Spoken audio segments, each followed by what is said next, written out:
swag, drip, drip. Everybody tripping, slipping on my drip. Got swag and we drip. Got swag and we drip. Welcome back, Swagteam. It's your boy, the Swagologist, back again with another SwagU TV review, and today we are doing The Mandalorian, Chapter 9, the season premiere for Season 2, The Marshal. And this episode does not pull any punches. We go right into some action. Well, first we see Din Djarin and the child headed towards this industrial town to meet up with this one-eyed alien. I believe his name is Goro, or something like that, not to be confused with Mortal Kombat. But anyways, he went to talk to him to find out more where the Mandalorians are, because he knows if he can find some fellow Mandalorians, they can help guide him on his quest to get the child to his species, or the Jedi, correct? And before I continue, this will be a spoiler review. I know I have it in the title card, but I want to make sure you know this right now. So if you haven't seen the episode, stop right here, go watch it. You know what I'm saying? You can put this in your watch later, or just pause the video right here, go watch it, come back, and let's get it started. But without further ado, for y'all that have watched the season premiere, let's get into it. So Djarin, finding, just like in the trailer, went down to this industrial town, this industrial planet, and found this one-eyed alien who was watching a fight of two Gamorreans with some vibro axes going at each other, you know what I'm saying? And he's trying to find out where the Mandalorians are so they can guide him in this quest to getting the child to his species or to Jedi. We still don't know exactly which one he's going to go for, whether it's the actual species of Yoda, like the Yoda species, or the child species, or the Jedi. Still don't know, that's up in the air. But what we do know is this man has our information. So just like in the trailer, we get to see the whistlers again out of his wrist when he pops them open, and the child does go into that his little space crib. He goes into it, which is hilarious again. But then we get to expand on this scene, and he really gets to kick some ass, and it's beautiful. Love the badassery of the Mando, and he has that the shaky sword. I love that thing. I gotta find out what the real name of it. We're gonna say a vibro blade, and he's like boom, cuts through, throws it in the other cat. I mean, going in as well as he does. But for some reason, his tactic is to like to let people hit him on his Beskar, because he knows the Beskar can handle him. That's just a weird concept, but I guess it'll throw anybody off. If I go to attack you and you allow me to, and then it doesn't work, I guess that would work. So I guess it's kind of a smart tactic in a way, but then it's kind of a rash and unpredictable way of fighting. But to each his own, correct? He ends up killing everybody that was standing in his way to kill him, because they tried to sabotage him and take his Beskar. But of course, Mando wasn't having that. So now the one-eyed alien is trying to get away, and he ends up catching him with his grappling hook, pulling him back. And something interesting, when you seen Mando, aka the Djarin, and the child going into this industrial town, there was like these red-eyed creatures looking and checking at him, you know what I'm saying? So you didn't know exactly why they was going towards him, but they were. Well, fast forward, he hangs them upside down on this light pole, and he's like, tell me where the Mandalorian is. And he's like, well, if I tell you, you gotta guarantee my life. And he was like, I guarantee you will not die at my hands. As soon as he said, I guarantee I will not kill you by my hands, that means he's gonna get killed by something else right after this. But I was like, hey, to each his own. I mean, at least he ain't gonna kill you, you know what I'm saying? But you is gonna die. And so then he ends up telling him he has seen the Mandalorian, and the Mandalorian was on Tatooine. Now, that should have made my radar and stuff go up, but I didn't pick up on it like that, you know what I'm saying? I should have. But I'm like, I love Star Wars to death. I really do. I don't read the books or anything. I would like to start reading more, but that's just something I got to do personally myself. I got to get into reading more. So there's a lot of juicy stuff for y'all book readers in this episode, as y'all well know. He tells them that he's on Tatooine, so he's like, all right, Tatooine it is. And for y'all that are like, oh my God, Tatooine. But they do so much justice in Tatooine, and that's why I'm glad this is being handled by Jon Favreau and Dave Filoni. So anyway, they head down, they travel down to Tatooine, and before he leaves, he's like, hey man, you can't just leave me hanging here.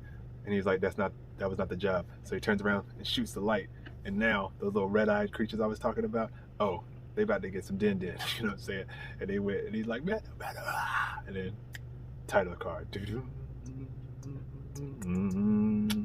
yeah, all of that theme song. The title card comes up, and then Chapter 9, The Marshal. So we see the Razor Crest fly into Tatooine. We get into Tatooine, and he starts to land, and we see old girl that helped him fix the ship in the Chapter 5, the Gunslinger, and it flies down, and she comes up, and then we see more of Mando's maturation and change of his views, because when he gets off, she's telling her droids not to go mess with his ship, because he hates droids. But then he's like, nah, you can let him get a look over. She's like, oh, so you like drugs now? Life's changed since you've been gone. And he's like, yeah. And then she sees Baby Yoda, and she does what everybody would do when they see the child. They get all excited and want to pick him up. So she got excited, picked him up, and was like, I take him off your hands. How much you want to pay for him? And she was like, just kidding. Unless I'm not. It was good to see her.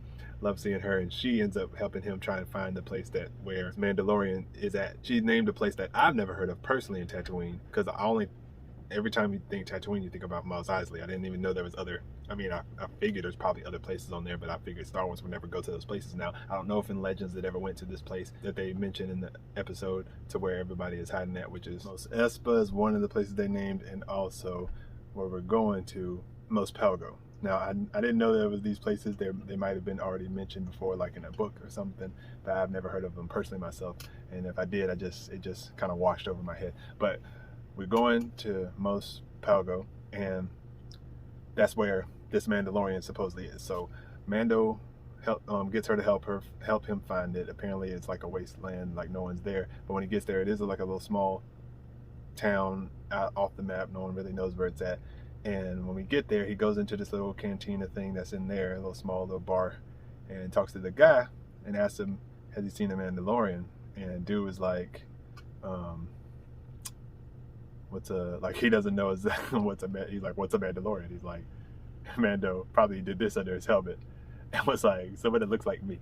So he was like, oh, you must mean the Marshal. And he's like, what? And then he turns over, and Boba Fett is standing there. At least for those that don't read books, like me, don't read books. But I did, because I love Star Wars, I watch a lot of shows that talk about Star Wars a lot, and they've already talked about this not possibly being Boba Fett, this actually possibly being a character that it so happened to be, because when he sits down, he actually takes his helmet off, because first Mando is looking at him, Djarin is looking at this guy rocking this Boba Fett armor, and is like, yo. I can tell he's looking at him like, under that helmet. It's like, I don't know how they managed to make Mando have facial expressions and all you see is a helmet, but I promise you, he was looking at Boba Fett armor and then when he sat out and took the helmet off, he was like, what the fuck? Then he witnessed the man's face and come to find out that it's Cobb Vanth. And Cobb Vanth is the person that in the books finds Boba Fett's armor, takes it over, and becomes like a sheriff of his town. So Cobb Vanth tells Mando, he's like, I've always wanted to meet a Mandalorian, and I know you're probably not too happy that I'm wearing Mandalorian armor, and I've heard the stories that y'all are really good at killing or whatever. And then he was like, I'm sure you're not too happy about me wearing it. And then Djarin was like, give it to me. So then Cobb Vanth was like, right now, and he's like, give it to me or I'm gonna have to take it off for you, right? And he's like, right now. So then the tension starts building up, and he's going for his weapon, because he's like, yeah, right now, right here. And then all of a sudden you hear like this shaking, right? And the whole room's starting to shake, and you're trying to figure out what the hell is going on. And they walk out, and you're like, what is happening right now? And I was getting if you've seen the end of the Dune trailer, I was getting sandworm vibes, but I'm like, I don't think sandworms are on Tatooine. I'm not really sure, because I'm not sure what's going on right now.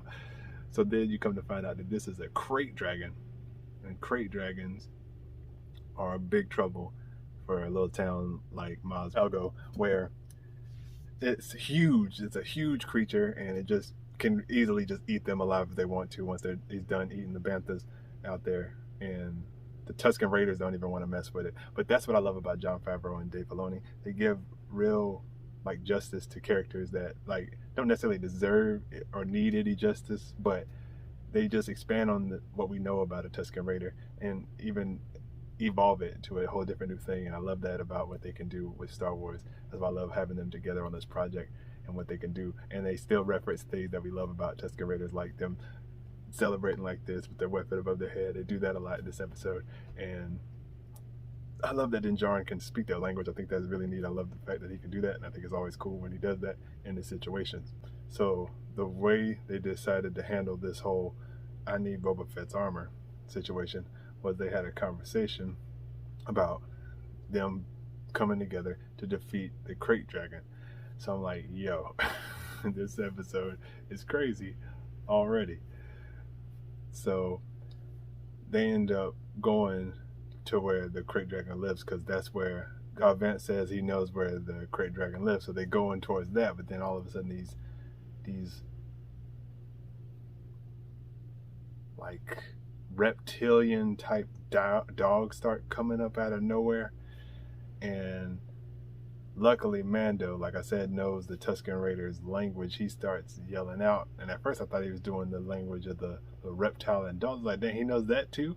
But no, it was just he knew that those dogs were led by the Tusken Raiders. Matter of fact, on the way to Mos Pelgo, he had stopped and talked to Tusken Raiders on the way over there, so he probably already knew about those creatures ahead of time. So when he saw them pop up, he knew what to do.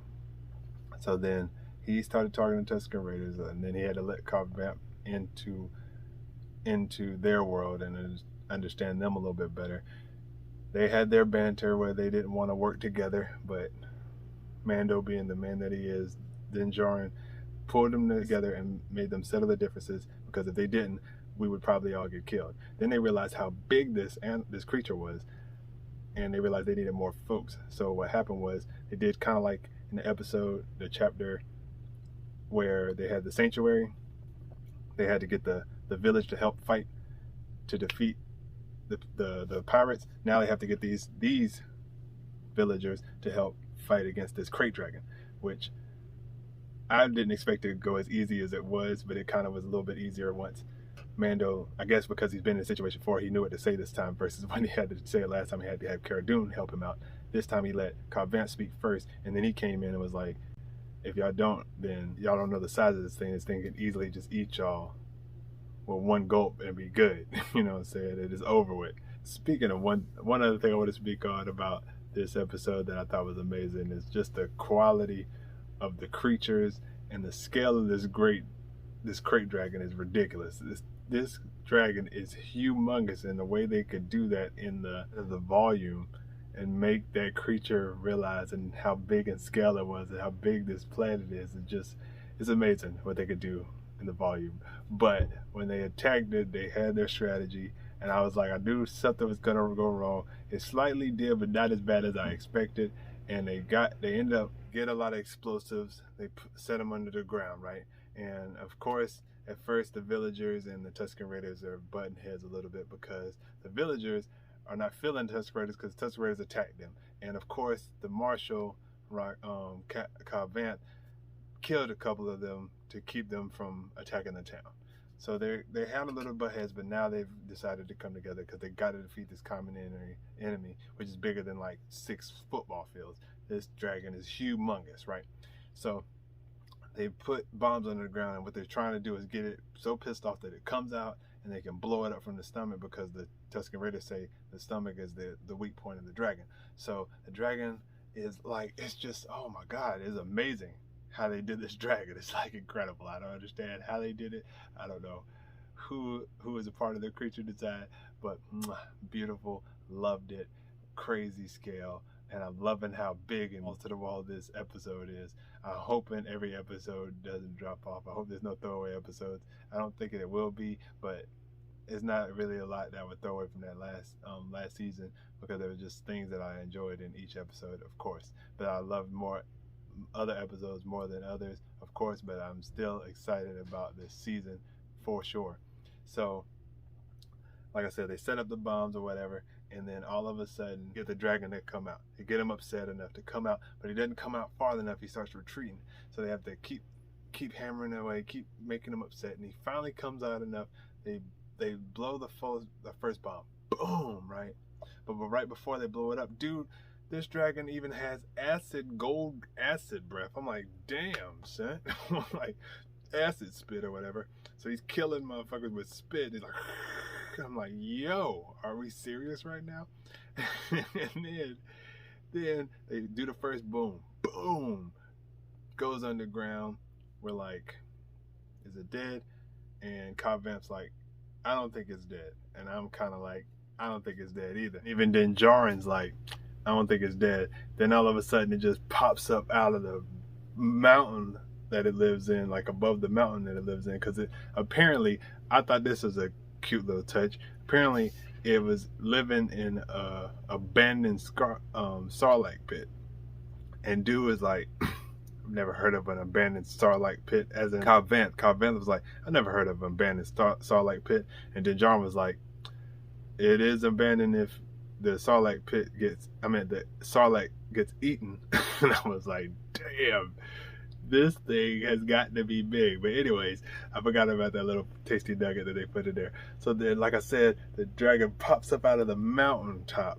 So now we have Cobb Vanth in the Boba Fett armor and my man Mando, then Jaren flying up to attack this dragon head on. So they go up and we have a sighting of the plasma rifle, baby. We got it.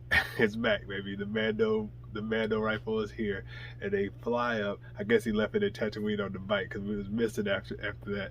But it's back and better than ever. So they come up, they fly up, and they start shooting at it, and it's not really working because their weapons is too small for this big ass dragon. But they're still shooting at it anyway, getting it to bend back some bites, and they fly back down, and then it dips again. So we don't see it. Then it pops up out of the sand again, and we're like, oh my god, it'll kill us all.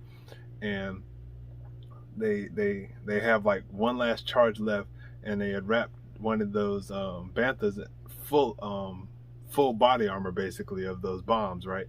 So we're like, okay. Mando's like, okay, I got an idea. Wish me luck, right?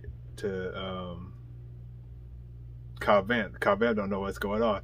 Then they do a reference to the Boba Fett's jetpack being kind of wonky because he hits it just like Luke did, and he goes flying off out of nowhere. Well, I think that may have been Han Solo. You can correct me in the comments if you feel like it. Doesn't really matter. He hits his jetpack with his weapon. He goes flying off. I thought that was hilarious. I love that little touch.